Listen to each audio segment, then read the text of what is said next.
Okay, here's the story. All right, I wrote this story a few times, but I'll tell you the story. There was a lady. They lived in Brooklyn.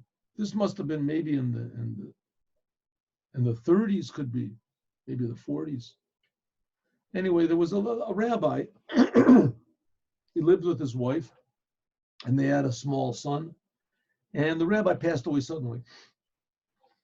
He had a heart attack or something. He passed away suddenly. Left his wife with a small son, and there wasn't much insurance, and so she had to work. She had to go and clean houses. She worked by Jewish people, whatever. She cleaned houses. And that's how they made the ends meet. One day her son became very sick, became very ill. And he went into a coma or something. She was afraid. She didn't know what to do. One of her friends said that she should call up this was a good doctor. That his office was like right near where she lived. So she went to this doctor and asked if he could make a house call. The doctor said a house call, but it'll cost you, money. You have money? She said, don't worry, I'll take care of the money. He goes to the house. He sees the house is very barren. And the furniture is old. Everything is So he says, he realizes this lady is not going to have money to pay. He doesn't say anything. He checks her son. He says to her, your son is in a serious condition. He's got a serious thing, but there's a medicine that can cure him. You have to get, but the medicine is really expensive. I don't know how much, but it could even be $1,000. Very expensive. There's only one place that can make it, and it's a pharmacy that's like a mile away from here. A mile, 2 miles. So he writes her a receipt. He says, I won't take any money from you, but I don't know how you're going to pay for this. She said, don't worry, it'll be okay. She leaves her son in the house, and she takes a cab. She asks the doctor if it's okay to leave him alone. Yes, it is. Takes a cab, drives down to this place, gives the pharmacist the prescription. The pharmacist looks at her, says, lady, this is going to cost you $1,000. You have money to pay? She said, no, I don't have money to pay, but I'll clean your store. I'll clean your store and I won't want any money for it. I won't demand money.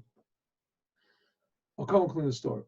So he said, oh, you happen to be in good luck. The cleaning lady, she quit about a week ago. We haven't got anybody to clean the place. But all we need is somebody for 2 hours a day, that's all.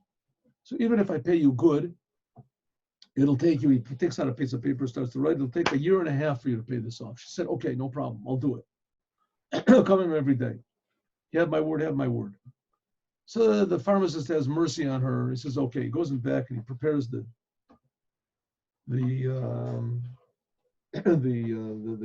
medicine, and he comes and gives it to her, little bottles, and with instructions on how to take it, and she signs the paper. She'll come out, she goes outside, and she hasn't got any money for a cab. Hasn't got any money for a cab.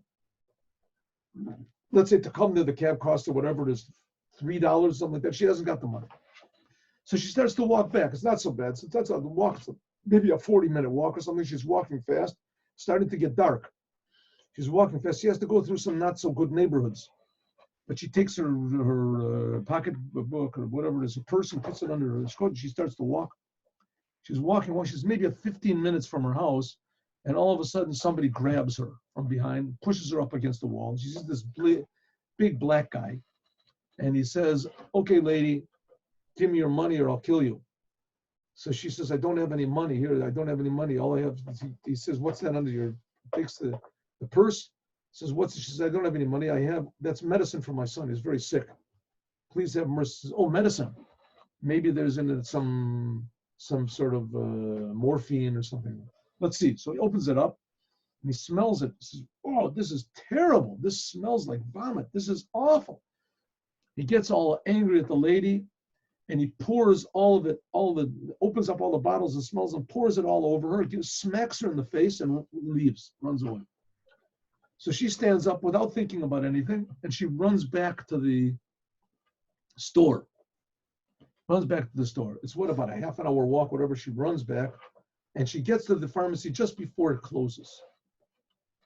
And the pharmacist says to the lady, she comes in, oh, what happened to you? It's you. Was something wrong? He said, what happened to your face? It's all swollen up. And, oh, what's that smell? What's that terrible smell? So she said, listen, I was going back and I was robbed and somebody poured this over my head and hit me. He said, hit you. He said, here, take a compress, put it on your face.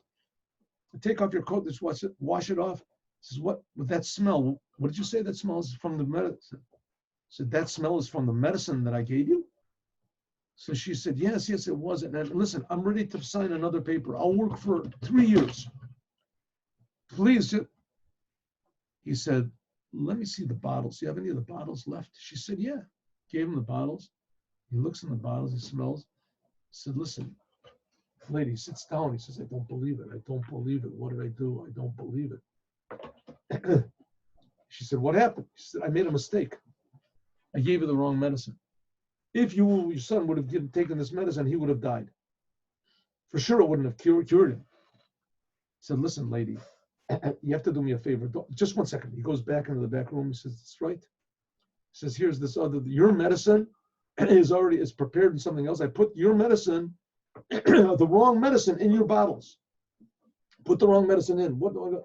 He said, listen, lady, don't tell anybody about this. If anybody hears about this, I'll lose my license for sure. It's just amazing miracle that you didn't give it to your son. He would have died for sure. They would have discovered me. He said, listen, lady, you promised? She said, yeah, I promised. But he said, listen, I have all your thing prepared. He gives it to her, new bottles. He gives it to her. He says, listen, this is for free. I won't cost anything. Take this for free. He said, and now look at here, take $100 or whatever, $50, whatever it was back then. Take this and take the cab back home. And I'll explain to the cab driver what happened and everything, to the smell. She took it back home and she gave it to her son, and her son got better. And eventually that boy grew up, and his name was Moshe Shearer, Rev Moshe Shearer, and he was like the head of Agudas Yisrael, Agudas Rabbanim, or something like that. And I have it written down. This story was told to me by my friend Rev Chaim Dayan. So we see what happens that when that robber beat her up, she thought that was the worst thing in the world. I mean, there couldn't be anything worse. Her son is dying, and he took the only hope that she had, this medicine. But it ended up that he hit her and stole everything that she had. It was the best thing that could possibly happen to her. First of all, she got all the medicine for free, right? She got everything. She got all the medicine for free. She got the right medicine. And not only that, he gave her some extra money.